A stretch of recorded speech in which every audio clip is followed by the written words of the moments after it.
Hey guys, so today we're going to be going into the Vietnam War, practices, causes, effects, US involvement, all that stuff.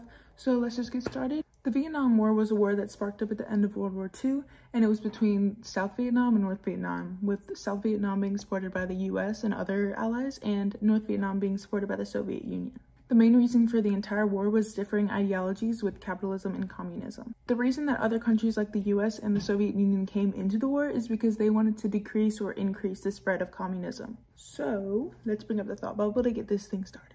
So to quickly summarize the Vietnam War, right before it started, the Communist Party Viet Minh, led by Ho Chi Minh, the leader of North Vietnam, took over North Vietnam from the French. The Geneva Accords of 1954 split Vietnam into North and South. With the Viet Minh's communist ideology, they felt that gaining South Vietnam would make Vietnam a complete communist country, which it would. The Viet Minh had also escalated the war with the Tet Offensive that attacked South Vietnam. Eventually, the US came in, hoping to stop the spread of communism, but at the end of the war, North Vietnam defeated South Vietnam in 1975 by taking over Saigon, where just 1 year later, the country was unified again.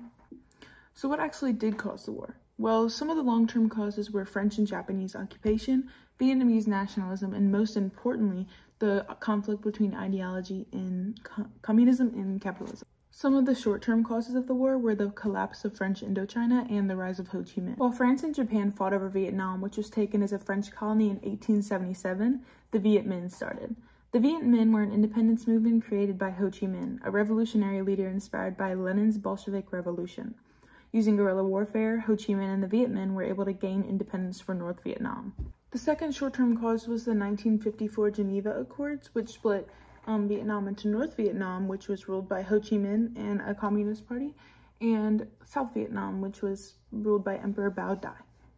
Going into economic causes, the main economic cause was that Vietnam had valuable resources, but they weren't very profitable, so that they couldn't keep other countries out of it, and they couldn't also use it for their own gain. Going into some of the political causes, we had the anti-colonial war against France, the new government, Geneva Accords, domino theory, and the sparking capitalism versus communism that was happening in Vietnam.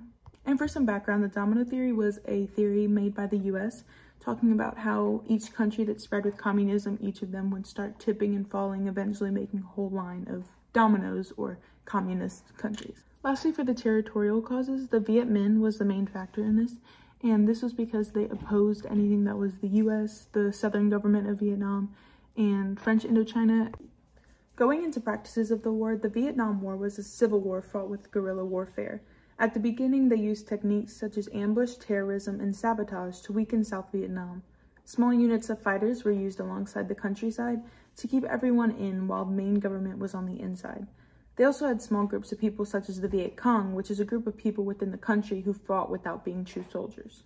Although many people believe that this was a war between the states and not a civil war, the US and Soviet Union didn't recognize it as an actual war with them. They just recognized it as that they were a part of this war. During the war, they had many technological developments such as the Huey, which was used as a small aircraft that could pick up soldiers and drop soldiers off by easily fitting into hard-to-reach areas. The Mins were used as bombs to ambush forces while protecting the US. This bomb had a kill radius of up to 100 meters and could be set to explode within seconds, making it extremely deadly. The TOW missile was a missile that could take down tanks, trucks, and enemy stations easily, and it was sometimes tied to a Huey in harsh pickup or drop-offs. The grenade launcher, aka China Lake Launcher, was used mainly by Navy SEALs in Vietnam. It was able to fire 4 shells in a short period and was the most used weapon on secret missions. Lastly, the F-100 Super Sabre was a fighter jet designed for maintaining supersonic speed during missions. It was used and flown in 360,000 combat missions throughout the Vietnam War. The Battle of Dien Bien Phu was a fight between the French and the Viet Minh. In this battle, French paratroopers trooped into the Dien Bien Phu Valley and took over a small airship to make a military stronghold. From here, the French planned to provoke Viet Minh into warfare because they were confident that they would win, but they did not know that the Viet Minh had aircraft weaponry such as the Huey. In the next 6 months of this battle, the Viet Minh adopted trench warfare like what they had seen in World War I by digging tunnels and trenches. As they attacked, the French were unprepared and carriers were forced to drop supplies instead of landing, and the French were forced to give up or die. At sea, the Gulf of Tonkin incident from August 2nd to August 4th of 1964 was where 2 unprovoked attacks by torpedo boats of North Vietnam were set on U.S. destroyers Maddox and Turner Joy. This allowed for greater U.S. involvement in the Vietnam War. For economic practices during the war, Ho Chi Minh had very little economic resources, so during the war, he had to contribute a lot of manpower and any sort of resources that he had to DRV-controlled region. A few foreign powers that were involved were France, who started the First Indochina War, the Soviet Union, who backed North Vietnam, China, who also backed North Vietnam, and the US, who backed South Vietnam. As for the effects of the Vietnam War, the main three things that we're seeing are the effects in people, land, and connections that Vietnam had between other countries. One of the biggest effects that hit people, land, and resources was the effects of Agent Orange, which was used by the US. Agent Orange could be seen in many people, natural resources, and ended in them being all severely damaged. Other economic effects include that US imposed a trade embargo on Vietnam. They also pressured others to deny Vietnam assistance, and for Vietnam, they were severely poor and very hard to rebuild. Socially, for the people of Vietnam, many men were killed during the war. The demographics of gender within the Vietnam population changed dramatically due to chemical killers that left many people sick and babies that were born disabled from the fumes ingested by the mother. In South Vietnam, people were sent to new schools to learn North Vietnam standards. 750,000 South Vietnamese people were sent out into the wilderness, and their homes were taken by loyal communists, mainly from North Vietnam. Also, 84,000 Vietnamese women moved to U.S. as war wives. Women in particular, while women were used in factories to make more supplies during the war, they were pushed back into occupational segregation, with men coming back from the war. The Vietnam Women's Credit Union decreased as it was no longer seen as crucial. For peacemaking, the U.S. was actually the biggest contributor to peacemaking because it used Vietnam and the other countries within it as mediators to get all their points across. Although the U.S. was notated as the biggest peacemaker of the Vietnam War, there were many deals that were hidden from the public and also brought into court's attention, but they were never accepted. The main reason why all these peacemaking deals failed is that each country had its different recollection of peace. For North Vietnam, peace would be one communist country, while for South Vietnam, peace would be separation, and for the U.S., it was a way out of the war. Overall, North and South Vietnam were reverted back to one whole Vietnam, with Saigon being renamed as Ho Chi Minh City, and with the country being completely communist. However, if we look into historians studying the Vietnam War, we see that many of them focus on outside countries and their influence, more specifically the US's influence on the Vietnam War.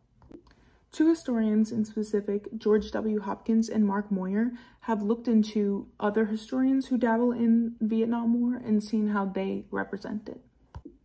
Although historians have had a quarter century to reflect on the meaning of U.S. involvement in Vietnam, we are no longer closer to a consensus on the causes, phases, strategy, and tactics, or consequences of that war that we were in 1975, when the war ended. George W. Hopkins. By the early 1990s, when I began studying the Vietnam War, the American public had largely lost interest in the history of that conflict. The Civil War and World War II were the wars that historians were advised to cover if they wanted to reach the public. Among different officials, military officers, and political scientists, Vietnam was considered irrelevant because the United States would never get caught in protracted counterinsurgency warfare again. Mark Mayer. For my mystery document, I'm actually bringing up a document to someone else, and this person is going to answer and let me know who they think it was with the background. On behalf of Vietnam government and people, I beg to inform you that in course of conversations between Vietnam government and French representatives, the latter required the succession of Cochin, China, and return of French troops in Hanoi stop. Meanwhile, French population and troops are making active preparations for a coup de main in Hanoi and for military aggression stop. Or most earnestly appeal to you personally and to the American people to interfere urgently in support of our independence and help making the negotiations more in keeping with the principles of the Atlantic and San Francisco charters.